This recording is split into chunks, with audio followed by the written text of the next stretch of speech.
चित्रण क्या करूं उनका जिनका जीवन खुद एक उद्धरण है। योगी राज संघ श्रोमणी भगवान भावना योग प्रवर्तक है। आत्म संयम से जिनने खुद को जिन बनाया, विद्याचार्य के मान को बढ़ाया है, ऐसे मेरे ज्ञान दिवाकर गुणायतन प्रणेता है। नमोस्तु महाराज श्री।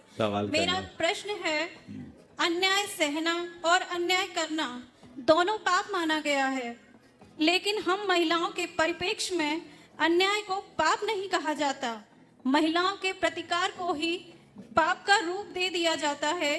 कृपया गुरुदेव मार्गदर्शन कीजिए। देखिए, अन्याय करना, अन्याय सहना बिल्कुल गलत है, दोनों पाप है और नहीं होना चाहिए।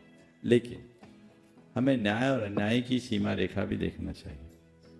कई बार छोटी छोटी बातों को भी जो व्यवस्थागत और प्रक्रियागत है उसे भी अपने प्रति अन्याय मान लिया जाता है।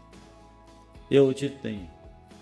अगर एक पिता ने दो बेटे को संपत्ति दी, एक को ज्यादा दे दी, एक को कम, तो जिसे कम दिया गया अपने प्रति अन्याय मान लेता है। घर में दो बहू है, स्नेह दे दे दूसरे को कम, तो दूसरी इसे अपना सास के द्वारा किया गया अपने प्रति अन्याय मान लेते।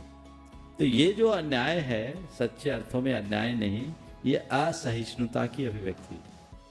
तो हमें ये देखना चाहिए कि जिसे हम अन्याय कह रहे हैं वो अन्याय है या नहीं, हमें इस पर ध्यान रखना चाहिए।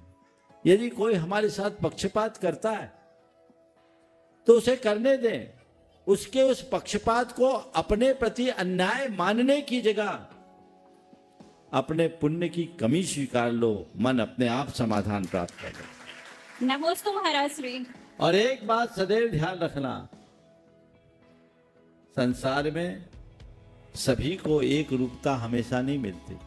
हमारी पांचों उंगलियां तो एक सी नहीं है ना, लेकिन हाथ में पांचों का महत्व है। अब हमारी ये कनिष्ठा कहे कि अंगूठे ने हमारे साथ अन्याय किया, सारा रस खुद ले लिया, इसलिए हम दुबले रह गए,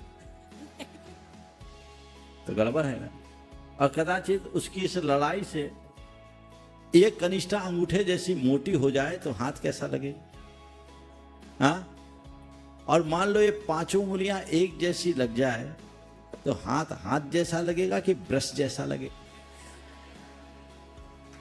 तो कुछ चीजें हैं, उसे व्यापकता से समझना चाहिए और उसी दिशा में आगे बढ़ना।